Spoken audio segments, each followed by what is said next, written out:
মুরলির তারিখ ৩১ মে ২০২৫। মুরলির শিরোনাম, যতদিন জীবিত থাকবে ততদিন পড়তে হবে আর পড়াতে হবে। খুশি আর পদ প্রাপ্তির আধার হল ঈশ্বরীয় পড়াশোনা। প্রশ্ন, সার্ভিসের সফলতা প্রাপ্তির জন্য মুখ্য কোন গুণ থাকা উচিত? উত্তর, সহনশীলতার। প্রতিটি বিষয়ে সহনশীল হয়ে নিজেদের মধ্যে সংগঠন তৈরি করে সার্ভিস করো। ভাষণাদির প্রোগ্রাম তৈরি করো। মানুষকে নিদ্রা থেকে জাগ্রত করার জন্য নানান ধরনের ব্যবস্থাপনা করতে হবে। যে সৌভাগ্যশালী হবে সে পড়াশোনাও করবে আগ্রহ সহকারে। গীত, আমাদের সেই পথে চলতে হবে। ওম শান্তি। বাচ্চারা, তোমরা কি চিন্তা করে এখানে মধুবনে আসো? পড়া পড়তে আসো কি? কার কাছে? বাপদাদার কাছে। এ হলো নতুন কথা। কখনো এমন কথা শুনেছ কি যে বাপদাদার কাছে পড়তে যায়, তাও আবার বাপদাদা একত্রিত? ওয়ান্ডার, তাই না? তোমরা ওয়ান্ডারফুল বাবার সন্তান, তাই না? বাচ্চারা, তোমরাও না রচয়িতার না রচনার আদি মধ্য অন্তকে জানতে। এখন সেই রচয়িতা আর রচনাকে তোমরা পুরুষার্থের নম্বরের ক্রমানুসারে জেনেছ। যত যত জানবে আর যাকে যত যত বোঝাও সে মতো ততই খুশি আর পদ প্রাপ্ত হবে। মুখ্য কথা হল, আমরা এখন রচয়িতা এবং রচনার আদি মধ্য অন্তকে জেনেছি। শুধু আমরা অর্থাৎ ব্রাহ্মণীরাই জানি। যতদিন জীবিত থাকবে নিজেকে নিশ্চয় করতে হবে যে আমরা বিকে আর আমরা শিব বাবার কাছ থেকে সমগ্র বিশ্বের উত্তরাধিকার গ্রহণ করছি। সম্পূর্ণরূপে পড়ো বা কম পড়ো সে কথা আলাদা, কিন্তু তাও একটা তো জানো, তাই না? আমরা তাঁর সন্তান। পরে প্রশ্ন ওঠে পড়ার অথবা না পড়ার। সেই অনুসারেই পদ প্রাপ্ত হবে। বাবার কোলে যখন এসেছ তখন এই নিশ্চয় তো রয়েছে যে আমরা রাজত্বের অধিকারী হয়েছি। আবার পড়াতেও রাত দিনের পার্থক্য হয়ে যায়। কেউ তো অত্যন্ত ভালোভাবে পড়ে আর পড়ায়, এছাড়া আর কিছু বোঝেই না। ব্যাস, পড়া আর পড়ানো, এটাই শেষ পর্যন্ত চলতে থাকবে। ছাত্রজীবনের কোনো পড়া শেষ পর্যন্ত চলে না। এর একটা সময় থাকে। এখানে যতদিন জীবিত থাকবে ততদিন তোমাদের পড়তে এবং পড়াতে হবে। নিজেকে প্রশ্ন করো যে কতজনকে রচয়িতা পিতার পরিচয় দাও? মানুষ তো মানুষই। দেখতে এদের মধ্যে কোনো পার্থক্য নেই। শরীরেও পার্থক্য নেই। একটা ভিতরে বুদ্ধিতে প্রতিধ্বনিত হতে থাকে। যে যত পড়বে সে তত খুশিতে থাকবে। অন্তরে একটা বিরাজ করে যে আমরা নতুন বিশ্বের মালিক হব। এখন আমরা স্বর্গদ্বারে যাচ্ছি। নিজের মনকে প্রশ্ন করো যে আমাদের মধ্যে কতটা পার্থক্য রয়েছে। বাবা আমাদের নিজের করে নিয়েছেন, আমরা কি থেকে কি হয়ে যাই। সবকিছু নির্ভর করে পড়ার উপর। পড়ার মাধ্যমে মানুষ কত উঁচু হয়ে যায়। এসব হল অল্পকালের ক্ষণভঙ্গুর পদমর্যাদা। এর মধ্যে কিছু রাখা, কোনো প্রাপ্তি নেই। যেন কোনো কাজেরই নয়। কোনো লক্ষণ ছিল না। এখন এই পড়ার মাধ্যমে কত উঁচু হয়ে যাও। সম্পূর্ণ অ্যাটেনশন পড়াশোনার দিকে দিতে হবে। যাদের ভাগ্যে রয়েছে তাদের মন পড়াশোনায় থাকে। তারা অন্যান্যদেরও পড়ানোর জন্য বিভিন্ন রীতি অনুযায়ী পুরুষার্থ করায়। মন অর্থাৎ হৃদয় বলে তাদেরকে পড়িয়ে বৈকুণ্ঠের মালিক বানাই। মানুষকে নিদ্রা থেকে জাগ্রত করার জন্য কত মাথা কুটতে থাকে এবং থাকবে। এই প্রদর্শনী ইত্যাদি তো কিছুই নয়, ভবিষ্যতে বোঝানোর জন্য আরও ব্যবস্থা করা হবে। এখন বাবা পবিত্র করছেন, তাই বাবার শিক্ষার উপর অ্যাটেনশন দেওয়া উচিত। প্রতিটি বিষয়ে সহনশীল হওয়া উচিত। সকলে একত্রিত হয়ে সংগঠন তৈরি করে ভাষণাদির প্রোগ্রাম রাখা উচিত। আমরা এক অল্পের উপরেই অত্যন্ত ভালোভাবে বোঝাতে পারি। ঈশ্বরকে, যিনি সর্বোচ্চ অদ্বিতীয় অল্প অর্থাৎ ভগবানের উপরেই তোমরা 2 ঘন্টা ভাষণ করতে পারো। এও তোমরা জানো যে অল্পকে স্মরণ করলে খুশি বজায় থাকে। বাচ্চাদের যদি স্মরণের যাত্রায় অ্যাটেনশন কম থাকে, অল্পকে স্মরণ না করে, তাহলে অবশ্যই ক্ষতি হয়ে যায়। সবকিছুই নির্ভর করে স্মরণের উপরে। স্মরণ করলে একেবারে স্বর্গে অর্থাৎ হেভেন চলে যায়। স্মরণ ভুললেই অধঃপতন হয়। এসব কথা আর কেউ বুঝতে পারে না। শিব বাবাকেই তো জানে না। অনেক আড়ম্বর করে যদি কেউ পূজাও করে, স্মরণও করে, তবুও বোঝে না। তোমরা বাবার কাছ থেকে অনেক বড় ধন সম্পদ পাও। ভক্তিমার্গে কৃষ্ণের সাক্ষাৎকারের জন্য কত মাথা কুটতে থাকে। আচ্ছা, যদি দর্শন হয়েও যায় তাতে কি? তাতে কিছু লাভ হয়নি। দুনিয়া দেখো কোন কথার উপর চলছে। যেন তোমরা আখের রস পান করছো আর বাকি সমস্ত মানুষ খোসা শোষণ করছে অর্থাৎ চুষছে। এখন তোমরা পেট ভরে সুগার অর্থাৎ আখের রস পান করে আধা কল্প সুখ পাও। ভক্তিমার্গে বাকি সকলে খোসা চুষে নিচে অবতরণ করে। বাবা এখন কত স্নেহপূর্বক পুরুষার্থ করান, কিন্তু ভাগ্যে না থাকলে তখন সচেতনতাও থাকে না। না নিজেরা অ্যাটেনশন দেয়, না অন্যদের দিতে দেয়। না নিজেরা অমৃত পান করে, না অন্যদের পান করতে দেয়। এমন ধরনের অ্যাক্টিভিটি অনেকেরই থাকে। যারা ভালোভাবে পড়ে না, দয়ালুও নয়, কারো কল্যাণ করে না, তারা আর কি পদ লাভ করবে? যে পড়ে এবং পড়ায় সে কত উঁচু পদ লাভ করে। না পড়লে কি পদ লাভ করবে, সেও ভবিষ্যতে রেজাল্ট জেনে যাবে। পরে বুঝতে পারবে যে বরাবর বাবা আমাদের কত শত করতেন। এখানে বসে রয়েছ, বুদ্ধিতে থাকা উচিত যে আমরা অসীম জগতের বাবার কাছে বসে রয়েছি। তিনি উপর থেকে এসে এই শরীরের অর্থাৎ ব্রহ্মা মাধ্যমে আমাদের পড়ান, কল্পপূর্বের মতন। এখন আমরা বাবার সম্মুখে বসে রয়েছি। ওনার সঙ্গেই আমাদের চলতে হবে। ছেড়ে যাওয়া উচিত নয়। বাবা আমাদের সঙ্গে করে নিয়ে যাবেন। এই পুরানো দুনিয়া বিনাশপ্রাপ্ত হয়ে যাবে। একটা আর কেউই জানে না। পরে জানতে পারবে যে পুরানো দুনিয়া অবশ্যই সমাপ্ত হয়ে যাবে। প্রাপ্তি তো কিছুই হবে না।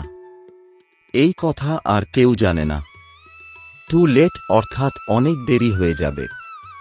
হিসেব নিকেশ চুকিয়ে সকলকে ফিরে যেতে হবে। এও যারা সেন্সিবল অর্থাৎ সমজদার বাচ্চা তারাই জানে। বাবার বাচ্চা তারাই যারা সেবায় উপস্থিত থাকে, মা বাবাকে ফলো করে। যেমন বাবা আধ্যাত্মিক সেবা করেন তেমন তোমাদেরও করতে হবে। এমন অনেক বাচ্চারা রয়েছে যাদের মধ্যে এমন উন্মাদনা থাকে যে বাবা যাদের মহিমা করেন তাদের মতন হতে হবে। টিচার সকলেই পায়, এখানেও সকলেই আসে। এখানে বড় অর্থাৎ প্রধান শিক্ষক বসে রয়েছেন। বাবাকে স্মরণই করে না তাহলে কিভাবে শুধরাবে? জ্ঞান অতি সহজ। 84 জন্মের চক্র অর্থাৎ চক্রের জ্ঞান কত সহজ, কিন্তু কত মাথা কুটতে হয়। বাবা কত সহজ কথা বোঝান। বাবাকে আর 84 জন্মের চক্রকে স্মরণ করো, তবেই তরি পার হয়ে যাবে। এই সন্দেশ সকলকে দিতে হবে। নিজের মনকে জিজ্ঞাসা করো যে আমরা কতখানি মেসেঞ্জার অর্থাৎ বার্তাবাহক হতে পেরেছি। যত বেশি সংখ্যককে জাগ্রত করবে, পুরস্কারও ততই পাবে। যদি জাগ্রত না করি তাহলে অবশ্যই কোথাও সাহিত্য রয়েছে, তবে আমি এত উচ্চ পদ তো পাব না। বাবা প্রত্যহ বলেন যে রাতে নিজের সারা দিনের চার্ট রাখো। সেবাতেও থাকতে হবে। মুখ্য কথা হল বাবার পরিচয় দেওয়া। বাবাই ভারতকে স্বর্গে পরিণত করেছিলেন। এখন নরক, পুনরায় স্বর্গ হবে। চক্রকে আবর্তিত হতেই হবে। তমপ্রধান থেকে শতপ্রধান হতে হবে। বাবাকে স্মরণ করো, তাহলেই বিকার নিষ্কাশিত হয়ে যাবে। সত্যযুগে অত্যন্ত অল্প সংখ্যক মানুষ থাকে। পুনরায় রাবণ রাজ্যে কত বৃদ্ধি পায়। সত্যযুগে 9 লক্ষ, পরে বৃদ্ধি হতে থাকবে। যে প্রথমে পবিত্র ছিল সেই পতিত হয়। সত্যযুগে দেবতাদের প্রবৃত্তি মার্গ ছিল, তারাই পরে অপবিত্র প্রবৃত্তি মার্গের হয়ে যায়। ড্রামানুসারে এই চক্রকে আবর্তিত হতেই হবে। এখন তোমরা পুনরায় পবিত্র প্রবৃত্তি মার্গীয় হতে চলেছ। বাবা এসেই পবিত্র করেন। তিনি বলেন, আমাকে স্মরণ করো, তবেই বিকর্ম বিনাশ হবে।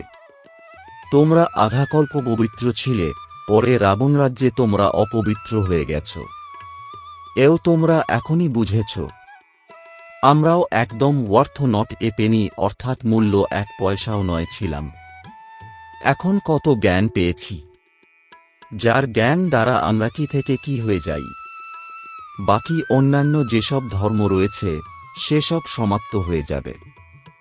যেমনভাবে জানোয়ার মারা যায় তেমনভাবেই সকলের মৃত্যু হবে। যখন বরফ পড়ে তখন কত পশুপক্ষী ইত্যাদি মারা যায়। প্রাকৃতিক বিপর্যয়ও আসবে। এইসব শেষ হয়ে যাবে। এইসব মরেই পড়ে আছে। এই নেত্র দ্বারা যা কিছু দেখছ তা আর ঘটবে না। নতুন দুনিয়ায় একদম অল্প সংখ্যকই থাকবে। এই জ্ঞান তোমাদের বুদ্ধিতে রয়েছে। জ্ঞানের সাগর বাবাই তোমাদের জ্ঞানের উত্তরাধিকার দিচ্ছেন। তোমরা জানো যে সারা দুনিয়ায় এখন পাঁকই পাঁক, অর্থাৎ নোংরা। তোমরাও পাঁকে ময়লা হয়ে পড়েছিলে। এখন বাবা পাঁক থেকে বের করে এনে কত সুন্দর ফুলে পরিণত করছেন। আমরা এই শরীর পরিত্যাগ করব আর আত্মা পবিত্র হয়ে যাবে। বাবা সকলকেই একস অর্থাৎ সমানভাবে পড়াশোনা করান, কিন্তু কেউ সম্পূর্ণ জড়বুদ্ধি সম্পন্ন, কিছুই বুঝতে পারে না। এও ড্রামায় নির্ধারিত। বাবাও বলেন যে এদের ভাগ্যে না থাকলে আমি কি করতে পারি। আমি তো সকলকে সমানভাবে অর্থাৎ একরস পড়াই, কিন্তু পড়ে নম্বরের ক্রমানুসারে। কেউ ভালোভাবে বোঝে আর বোঝায়, অন্যদেরকেও হিরে তুল্য বানায়। কেউ তো অন্যদের তৈরিই করে না, উপরন্তু তাদের অহংকার কত। যেমন বিজ্ঞানমনস্কদের বুদ্ধির কত অহংকার, দূর দূরান্তের আকাশকে, সমুদ্রকে দেখতে চায়। বাবা বলেন, এতে কোনো লাভ নেই। শুধুই সায়েন্সের অহংকারীরা নিজেদের মাথা খারাপ করে। তারা মোটা অঙ্কের বেতন পায়, সব নষ্ট করতে থাকে। এমন নয় যে সোনার দ্বারকা সমুদ্রতল থেকে উঠে আসবে। এ তো ড্রামার চক্র, যা আবর্তিত হতেই থাকে। পুনরায় আমরা সময়ানুসারে গিয়ে নিজেদের মহল তৈরি করব নতুন দুনিয়ায়। কেউ আশ্চর্য হয়ে যায় যে এমনই ঘরবাড়ি কি আবারও তৈরি হবে। অবশ্যই বাবা দেখান যে তোমরা পুনরায় এমনই সোনার ঘরবাড়ি তৈরি করবে। ওখানে তো অনেক সোনা। এখনো পর্যন্ত কোন দিকে অর্থাৎ স্থানে অনেক সোনার পাহাড় রয়েছে, কিন্তু সোনা বের করতে পারে না। নতুন দুনিয়ায় প্রচুর সোনার খনি ছিল, সেসব শেষ হয়ে গেছে। এখন হীরের দামও দেখো কত। আজ এত দাম, কাল পাথরের সমান হয়ে যাবে। বাচ্চারা, বাবা তোমাদের অত্যন্ত আশ্চর্যজনক কথা শোনান আর সাক্ষাৎকারও করান। বাচ্চারা, তোমাদের বুদ্ধিতে এখন যেন এটাই থাকে, আমরা আত্মারা আমাদের ঘর পরিত্যাগ করেছি, 5000 হয়ে গেছে, যাকে মুক্তিধাম বলা হয়। ভক্তিমার্গে মুক্তির জন্য কত মাথা কুটতে থাকে, কিন্তু এখন তোমরা বুঝেছ যে বাবা ছাড়া আর কেউই মুক্তি দিতে পারে না, সঙ্গে করে নিয়ে যেতে পারে না। বাচ্চারা, এখন তোমাদের বুদ্ধিতে রয়েছে নতুন দুনিয়া।